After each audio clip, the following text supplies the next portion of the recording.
আজ আমি বানিয়ে ফেললাম ঠান্ডা ঠান্ডা ডেজার্ট, পাকা আমের ডেজার্ট। এই ডেজার্টটি বানানোর জন্য আমি এখানে গোবিন্দভোগ চাল নিয়েছি। চালটাকে সারা রাত ভিজিয়ে রেখেছিলাম।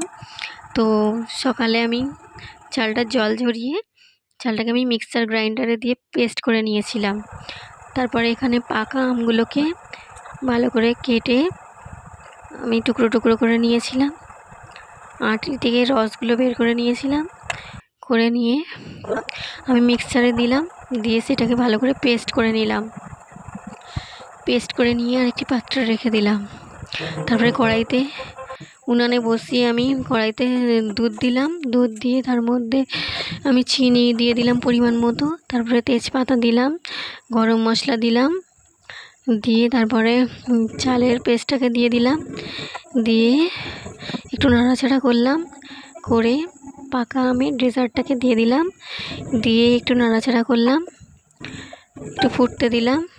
কিছুক্ষণ সময় অপেক্ষা করে তারপরে একটু জল দিয়ে দিলাম। একটু জল দিয়ে একটু নাড়তে লাগলাম, নেড়ে ফুটতে দিলাম।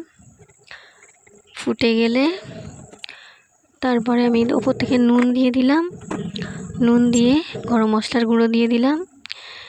দিয়ে আমি ওপর থেকে কাজু কিশমিশ আমন্ড দিয়ে দিলাম।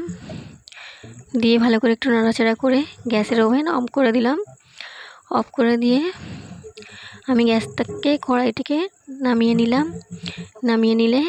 নামিয়ে নিয়ে আমি পাত্রে ঢেলে রাখলাম। ঠান্ডা করে ঢেলে রেখে আমি তার উপর থেকে আমি কাজু কিশমিশ দিয়ে দিলাম। দিয়ে ফ্রিজের মধ্যে কিছুক্ষণ রেখে দিলাম।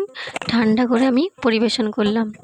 খুব দারুণ একটু রেসিপি। আপনাদের ভালো লেগে থাকলে লাইক কমেন্ট শেয়ার অবশ্যই করবেন, আমার ফলো দিয়ে আমাকে